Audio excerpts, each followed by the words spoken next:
যখন জন্মকুণ্ডলিতে শুক্র জাগ্রত হয় তখন আত্মা সৌন্দর্যকে স্মরণ করতে শুরু করে। শুক্র শুধু একটি গ্রহ নয়, এটি স্বর্গীয় সৃষ্টির সুবাস, সঙ্গীতের মাধুর্য, চন্দ্রালোকের ঝিকিমিকি, রেশমের কোমলতা এবং সেই লাবণ্য যা বেদনাকেও কাব্যিক করে তোলে। শুক্র গ্রহ আনন্দ ও শিল্পের অধিপতি, কিন্তু এর প্রকৃত ক্ষেত্র হল চেতনা, কামনা ও সংযম, প্রেম ও ত্যাগ, সম্পদ ও যোগ্যতার মধ্যকার ভারসাম্য রক্ষা। এটি ফিসফিস করে এক চিরন্তন গোপন কথা বলে, তুমি যা পুজো করো তুমি তাই হয়ে ওঠো। শুক্রের স্পর্শে রাশিচক্রের প্রতিটি ঘর এক একটি দর্পণে পরিণত হয়, যেখানে সৌন্দর্য ও কর্মের মিলন ঘটে। এই 12টি মন্দিরের মাধ্যমে শুক্র সাধককে বাহ্যিক সুখ থেকে অন্তরের পরম আনন্দের দিকে পথ দেখান। আসুন এবার আমরা জেনে নিই শুক্রের দ্বাদশ ঘরে অবস্থান আপনাদের জীবনে কি কি ফল নিয়ে আসতে পারে।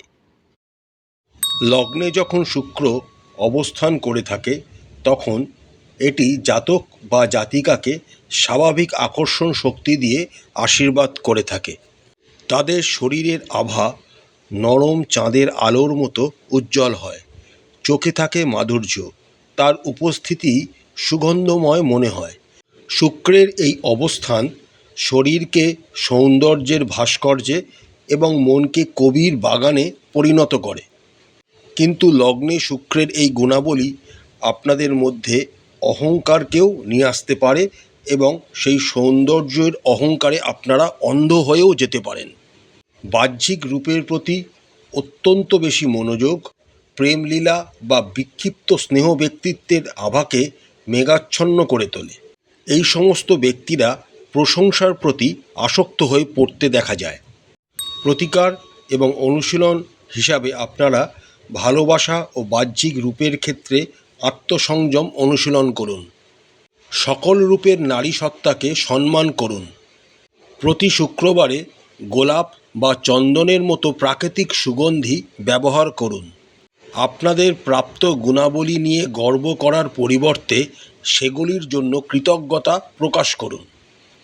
দ্বিতীয়ভাবে শুক্রের অবস্থান সম্পদ, সুমধুর কণ্ঠস্বর এবং সর্বক্ষেত্রে পরিশীলতা নিয়ে আসে। এই সমস্ত জাতক জাতিকার কথায় কবিতার মাধুর্য থাকে। পারিবারিক জীবন প্রায়শই স্বাচ্ছন্দ্যের সাথে শুরু হয় এবং বিলাসিতার সাথে বিকশিত হয়। খাদ্য, গহনা এবং পারিপার্শ্বিকতার বিষয়ে ব্যক্তির রুচি চমৎকার হয়ে ওঠে। তবে দ্বিতীয়ভাবে শুক্রের এই অবস্থান অতিরিক্ত খরচ বা সম্পদের ব্যাপারে অহংকারের দিকেও জাতক বা জাতিকাকে প্রলুব্ধ করতে পারে। পারিবারিক বন্ধন অবহেলিত হলে শুক্র ধীরে ধীরে তার মাধুর্য ফিরিয়ে নেয়। প্রতিকার ও অনুশীলন হিসাবে আপনারা বাড়িতে পরিচ্ছন্নতা ও সৌন্দর্য বজায় রাখুন। বস্তুগত সম্পদের প্রদর্শন পরিহার করুন। শুক্রবারে শিশু বা বয়স্কদের সাদা মিষ্টি অথবা চালের তৈরি ক্ষীর খাওয়ান। মাকে সম্মান করুন, তার হাসি কিন্তু শুক্রের প্রকৃত আশীর্বাদ। তৃতীয় ঘরে শুক্রের অবস্থান জাতক জাতিকাকে সাহস, বাকপটুতা এবং বুদ্ধি প্রদান করে থাকেন। এই সমস্ত জাতক জাতিকারা গানের মতো সাবলীলভাবে কথাবার্তা বলে থাকেন। সাধারণ কথাবার্তাতেও তাদের আকর্ষণীয় ব্যক্তিত্ব ফুটে ওঠে।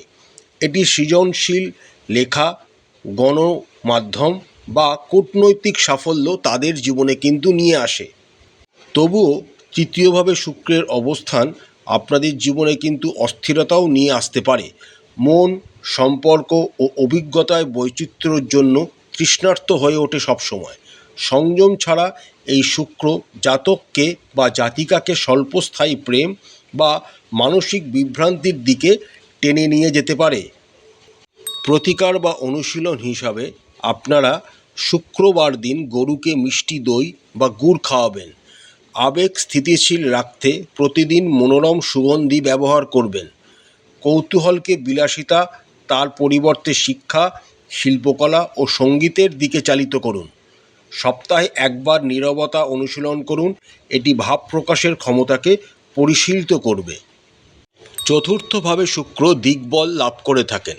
যে সমস্ত জাতক জাতিকাদের চতুর্থভাবে শুক্র অবস্থান করছেন তাদের ঘর বা বাড়ি খুবই সুন্দর হয়। তারা মায়ের হৃদয়ে সবসময় একটা স্পেশাল জায়গা করে নিতে পারেন। যে সমস্ত জাতক জাতিকার চতুর্থভাবে শুক্রের অবস্থান রয়েছে তাদের বাড়ি প্রায়শই লাবণ্য ছড়ায়। সাদা পর্দা, স্নিগ্ধ আলো, সুগন্ধময় কোণ, আরাম, বিলাসবহুল যানবাহন এবং রুচিশীলতাই স্বাভাবিকভাবেই তাদের সঙ্গী হয়ে থাকে। চতুর্থভাবে শুক্র গ্রহ মাতৃকালীন কর্মের সাথে জড়িয়ে থাকে। মা মানসিক যন্ত্রণা বা স্বাস্থ্য সমস্যায় ভুগতে পারেন। জাতক আত্মমগ্ন হয়ে পড়লে মা ও সন্তানের মধ্যে দূরত্ব তৈরি হতে পারে, সেদিকটাও কিন্তু হওয়ার সম্ভাবনা দেখা যায়। প্রতিকার এবং অনুশীলন হিসাবে আপনারা মা অথবা শাশুড়িকে স্নেহের সাথে সেবা করুন এবং তাদেরকে সাদা, সোনালি বা হালকা রঙের পোশাক উপহার দিন। চেষ্টা করুন সবসময় গোলাপ বা জুঁই ফুলের সুগন্ধে ঘর সুবাসিত রাখতে।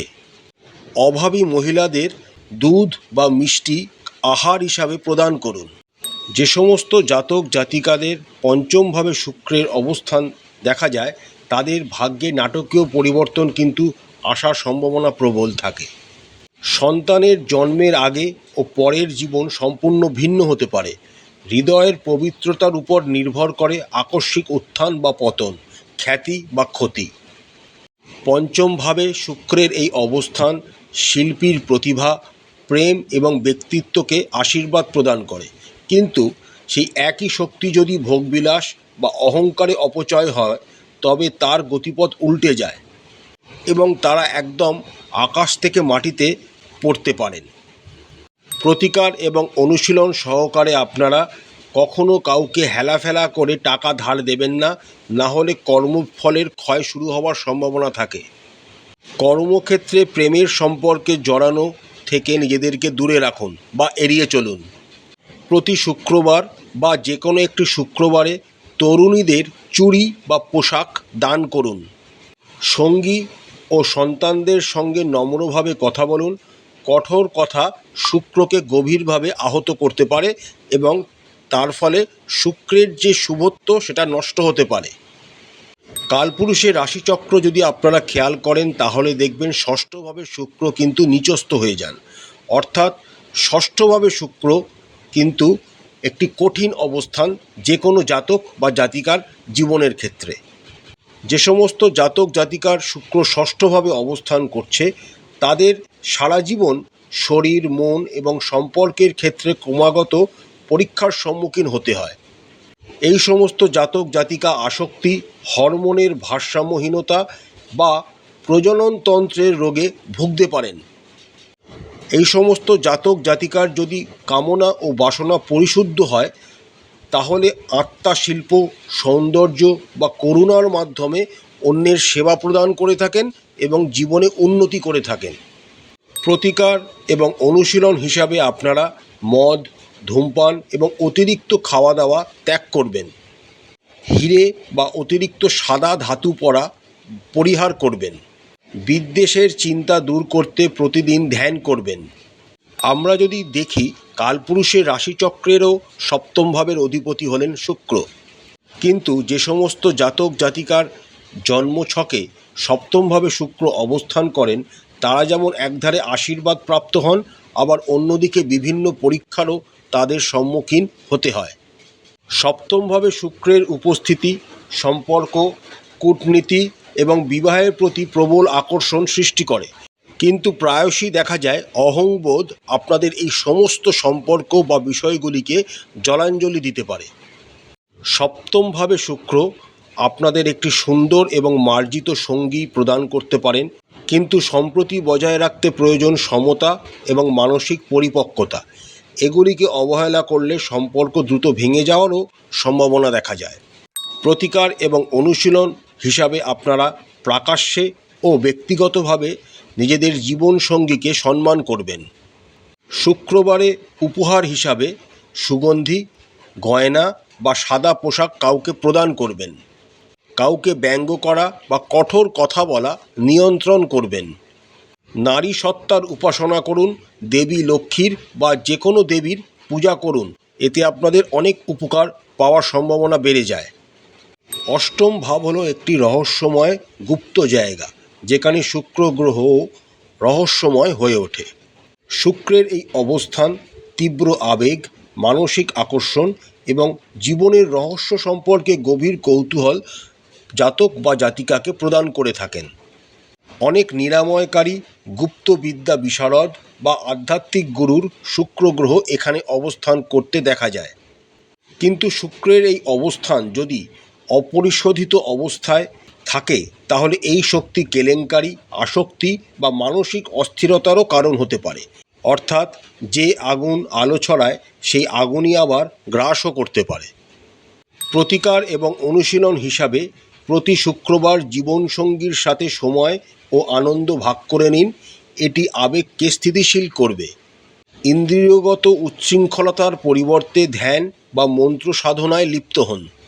গোপন সম্পর্ক বা ছলচাতুরীর আচরণ পরিহার করুন।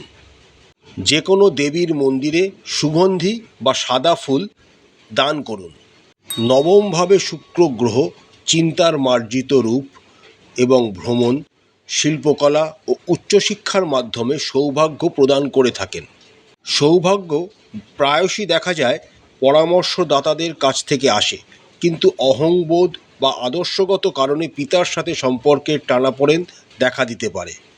প্রতিকার এবং অনুশীলন হিসাবে আপনারা পিতা বা পিতৃতুল্য ব্যক্তিদের সম্মান করুন এবং তাদের সেবা করুন। কারুর বিশ্বাস বা দর্শন নিয়ে তর্ক এড়িয়ে চলুন। সুগন্ধি বা সাদা মিষ্টি দান করা থেকে নিজেদেরকে বিরত রাখুন। পরিবারে সম্প্রীতি বৃদ্ধির জন্য আপনারা পূজা ঘরে বেদির কাছে একটি রোজ কোয়ার্টজ রাখুন এবং তার পূজা করুন। জ্যোতিষশাস্ত্র হিসাবে দশমভাবে শুক্র একটি খুবই শক্তিশালী অবস্থান। খ্যাতি, পেশা, কর্মযোগ ইত্যাদি শুক্র দশমভাবে অবস্থান করে জাতক জাতিকাদের প্রদান করে থাকেন। শুক্রের এই অবস্থান সৃজনশীল জাতীয় কোনো পেশায় সাফল্য এনে দেয়, যেমন সৌন্দর্য, বিনোদন, নকশা, খাদ্য, ফ্যাশন, আতিথেয়তা বা কূটনীতি। কাজ নিজেই শিল্পে পরিণত হয়।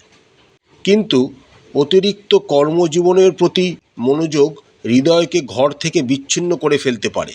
কর্মক্ষেত্রে অহংকার বা অতিরিক্ত প্রশ্রয় কর্মফলের নেতিবাচক প্রভাব ডেকে আনতে পারে, সেই দিকটা খেয়াল রাখা উচিত। প্রতিকার এবং অনুশীলন হিসাবে আপনারা ব্যক্তিগত ও পেশাগত সম্পর্কে বিশ্বস্ত থাকুন। মঙ্গলবার ও শনিবার মদ্যপান পরিহার করুন। শুক্রবারে নারী সহকর্মীদের ছোট উপহার দিন। উচ্চাকাঙ্ক্ষার সাথে পারিবারিক সময়ের ভারসাম্য রক্ষা করুন। একাদশভাবে শুক্রের অবস্থান জাতক জাতিকার জীবনে যোগাযোগ ও জোটের মাধ্যমে বস্তুগত সাফল্য বর্ষণ করে থাকে। বন্ধু ও বান্ধবীরা সমৃদ্ধির প্রবেশদ্বার হয়ে ওঠে। এটি একটি আকর্ষণীয় সামাজিক ভাবমূর্তিও তৈরি করে, যা প্রশংসা ও সাহায্য আকর্ষণ করে। কিন্তু ঈর্ষা, তুলনা বা পরচর্চা এই প্রাচুর্যকে কিন্তু বিষিয়ে তুলতে পারে, সেই দিকে খেয়াল রাখা উচিত। প্রতিকার এবং অনুশীলন হিসাবে আপনারা অন্যের উন্নতিতে আনন্দিত হন, ঈর্ষা পরিহার করুন। শুক্রকে আরও বেশি সক্রিয় করতে প্রতিদিন সকালে অনামিকা দিয়ে কানের পেছনে সুগন্ধি লাগান।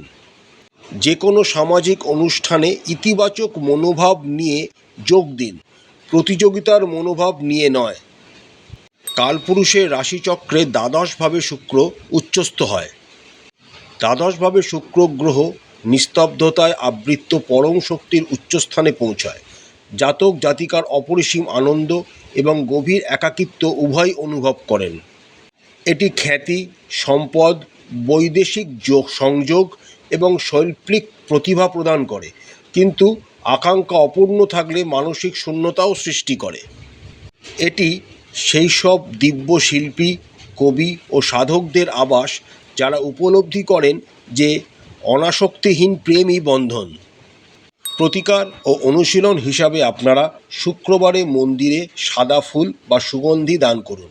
নিয়মিত ধ্যান ও দান খয়রাত করতে ভুলবেন না। সম্পর্কে আবেগগত নির্ভরশীলতা পরিহার করুন।